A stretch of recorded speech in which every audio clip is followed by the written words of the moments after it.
Magandang araw po sa inyong lahat. Ngayon ay araw ng Martes, a very powerful day for each and every one of us, no?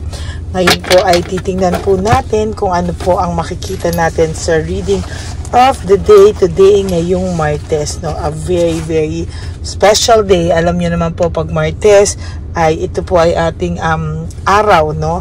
Kumbaga sa ano ay talagang araw natin ito. No? Kamusta po kayo? I hope kayo pong lahat ay nasa maayos na sitwasyon, pakiramdam, at wag po kayong mag-alala, no? Dahil ngayong araw na ito po ay makikita natin kung ano ang continuation ng ating reading kahapon, ano? Pasensya na po kayo, alam niyo naman, umuulan na naman at wala na namang wifi ang Sky cable. Araw-araw na lang, there's a technical issue going on. Ay nako, Sky, magbago-bago na po. Okay, no? Pili po tayo ng 10.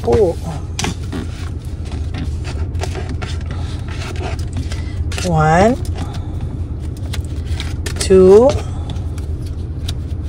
3, 4, 5, 6, 7, 8,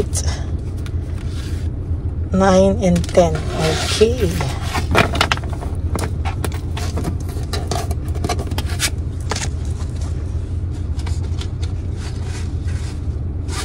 Yan. Pili naman po tayo dito ng another 10.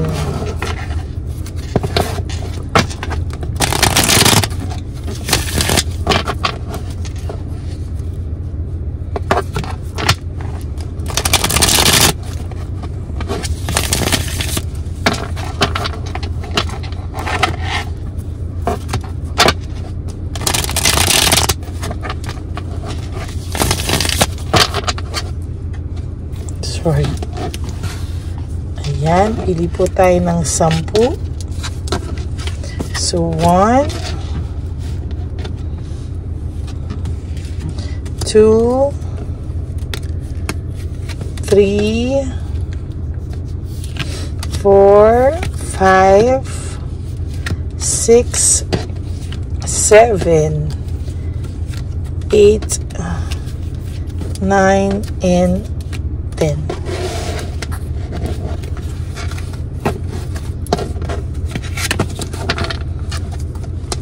Okay, huwag niyo po itong skip, ha? Huwag niyo po itong skip.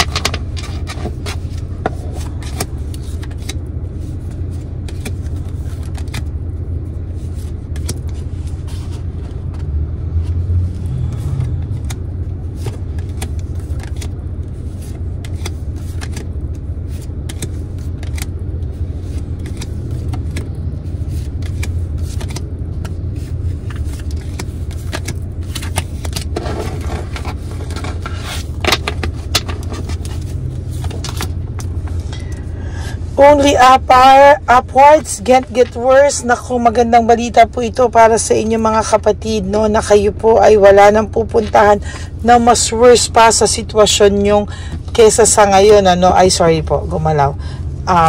Na wala na po kayong ibang pwede pang danasin na malas sa buhay nyo. Ngayon po ay talagang makikita po natin dito na kahit papano po ay kayo po ay paangat na, no? Parang patapos na. Excuse me po, nabahing ako. God bless myself. Okay, sa ngayon po, ang nakikita ko po ay wala na po kayong pwedeng puntahan pa na mas worse pa sa sitwasyon na meron kayo ngayon. Somehow, magkakaroon ka na po ng peace of mind, no?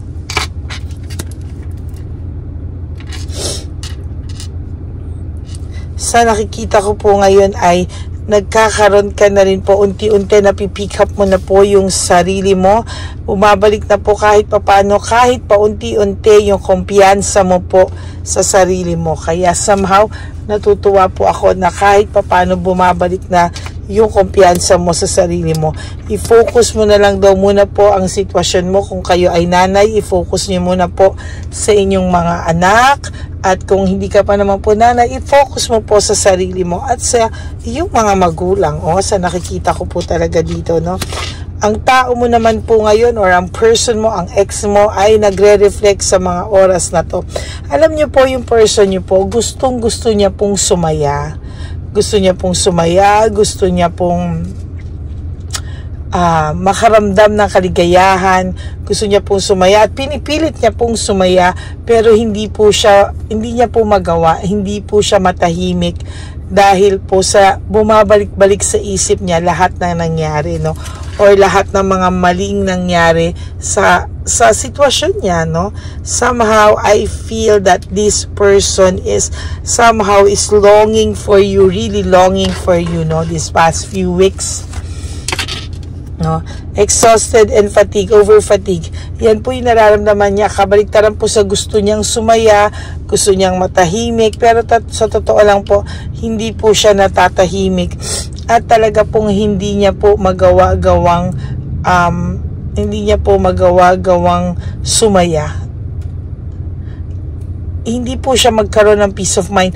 Wala po siyang peace of mind. Ang isa lang po ang gusto niya, magkaroon ng maging masaya, magkaroon ng peace of mind, kumalma ang lahat.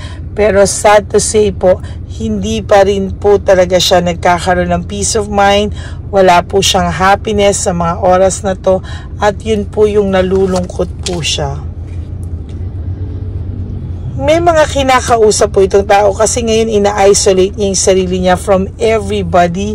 Pero alam niyo po, sa nakikita ko po, kahit i-isolate niya po yung sarili niya, the more na ina-isolate niya yung sarili niya, the more na nag-iisa siya, the more po na pumapasok sa kanya yung mga nangyaring hindi maganda sa inyo, no?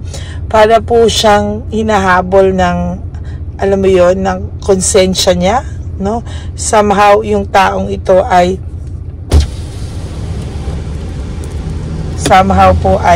nagkakaroon po siya ng realization na mali po talaga yung mga nangyari sa inyo.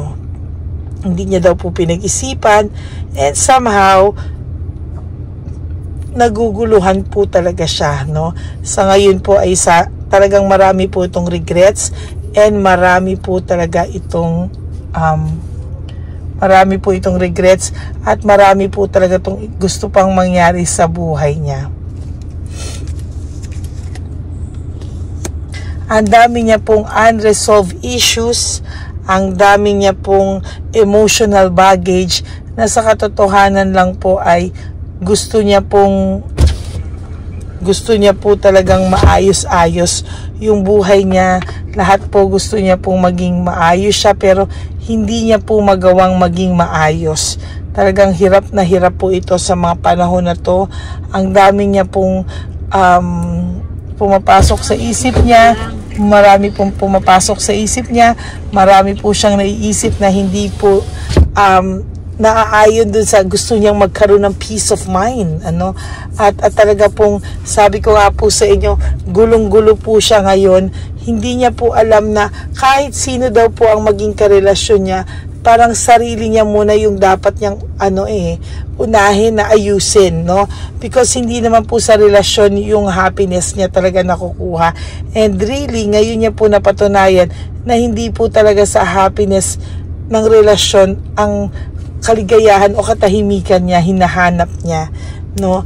At hindi niya po makikita kay Chabelitang Palaka yung happiness na hinahanap niya, na akala niya ay makukuha niya kung magkaroon siya ng bagong pag-ibig. Hindi daw pala bagong pag-ibig ang solusyon sa kaligayahang gusto niya, no? Or bagong buhay na gusto niya. Lalo pa po siya nagkaroon ng unresolved issues, napakaraming emotional baggages. My God. Ngayon, nagka-leche-leche pa siya lalo, no? Meron pa siya mga legal matters, no? Ibig sabihin, iniisip niya yung mga nangyari sa inyong dalawa, no?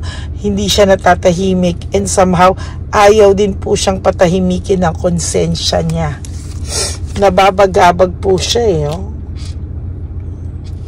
ayun no, nababagabag siya, there's anxiety, there's trauma, there's hopelessness. Hindi po talaga gagaling ito hanggang hindi niya nare-realize paano ito harapin ng tama, no? As a matter of fact, hindi niya po ito maharap-harap ng tama.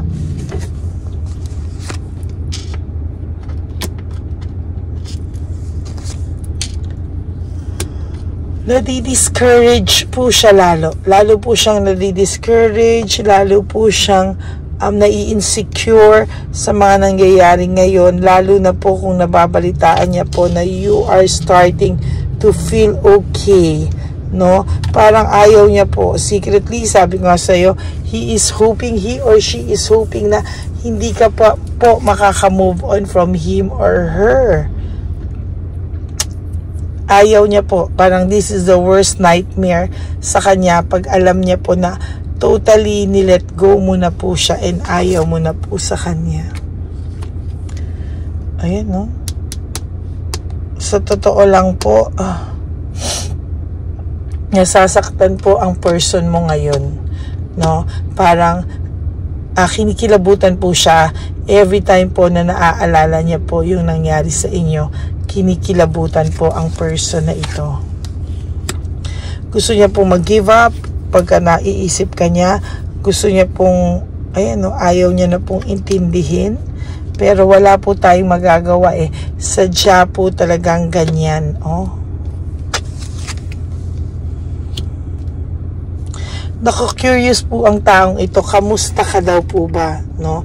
How are you? Ano daw po ang pinagkakaabalahan mo? Masaya ka na daw ba nang wala siya sa buhay mo? Are you doing great daw? Or nalulungkot ka pa rin daw ba, no? Somehow, naiisip po nito talaga na hindi ka magiging okay, hindi ka magiging okay, hindi ka magiging okay. Yan po ang paulit-ulit niya pong nire-recite sa sarili niya na hindi ka maging okay at hanap-hanapin mo pa rin siya. Pinagdadasal niya po na hindi mawala ang pagmamahal na meron ka para sa kanya. Oh my God. Napaka-selfish, no? Pinapalabas niya na galit siya sa iyo, sa mga nangyaring gulo sa inyo, no? Nakasalanan mo lahat. Pero talaga po, no, pinagdadasal niya na hindi mo siya makalimutan. Yan, no? Ganyan, no? Pinapalabas niya, mayabang siya, maigo siya, ma-pride siya.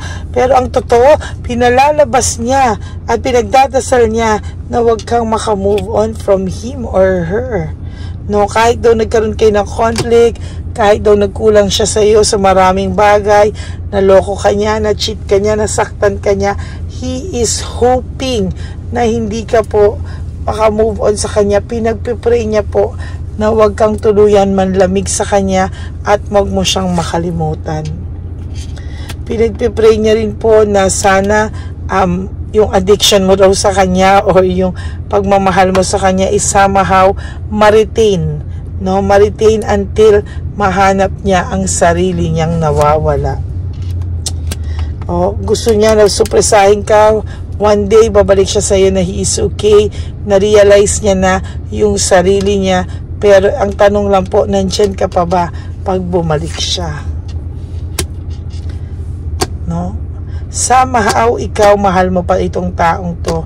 Pero yung iba sa inyo, ayaw nang bumalik. Kahit na mahal pa nila, they're choosing to divert their energy sa iba kesa po bumalik sa person na ito. Oh my God. Kapag bumalik daw ba siya, nandyan ka pa? Yan ang malalim na katanungan, ano? Na kung bumalik pa daw ba siya, nandyan ka pa raw ba? Well, that's a very, very big question, ano? That's your first reading for the day-to-day. Kapag bumalik daw ba siya, nandyan ka pa rin daw ba? Oh my God. No, a very powerful question na kayo lang po makakasagot. I want to see and read your comments and your answers. If bumalik ba sa iyo ang person mo, nandiyan ka pa rin ba? So comment down below po mga kapatid. Gusto ko po at interesado po akong marinig at interesado po akong mabasa yung mga comment nyo, pero kalma lang po kayo ha. Iba po, natatawa ako sa comments, galit na galit po yung iba okay? So that's your first reading for the day. For those of you na gustong malaman kung ito po bang energy na to ay sa inyo talaga, so if you want to have a private reading with me, you can message me at Lady Lee Elena. That's LADYLY Elena. Nandyan po yan sa ating video sa dulo, wherein dyan nyo po ako makakontakt. That's my only official and legit FB account. Paki-follow nyo na rin po yan kasi most of the time nagra-random calls po ako sa ating mga followers, and I hope one day magkausap tayo at magkamustahan tayong dalawa through Messenger. Okay? Saan ka man po sa panig ng mundo, makakontak mo po ako. Okay? God bless you everyone. Wag po kayong malungkot, and for those of you who wants to have who wants to give me a super thanks, I would really love that and appreciate that. Maraming salamat po. Please, no skipping of ads. Tulong nyo na po yan sa ating channel para marami pa po tayong matulungan at mapasayang tao. So, that's it. Life is so short. Don't make it shorter by stressing yourself from all the pains and heartaches na binigay sa inyo na kahapon. Just surrender everything to the divine universe. Just let go and let God write your life and love story. Ayan. Magandang umaga po sa inyo. At wag po kayong mag-alala, I will be back for another set of general reading maybe later. Wag po kayong malulungkot ha, magbabalik po ako. And of course, napanood nyo na po ba yung sa kagabi natin, ano? Panoorin nyo po, I hope bago kayo lumaktaw dito, ay napanood nyo na po lahat ng ating videos, and para wala po kayong nai-skip, okay? Maraming salamat po. God bless you all. Have a happy heart. Wag masasad. Good vibes lang po tayong lahat, okay? God bless you all. I love you all, and I will all see you again on my next reading. Bye! Have a nice day.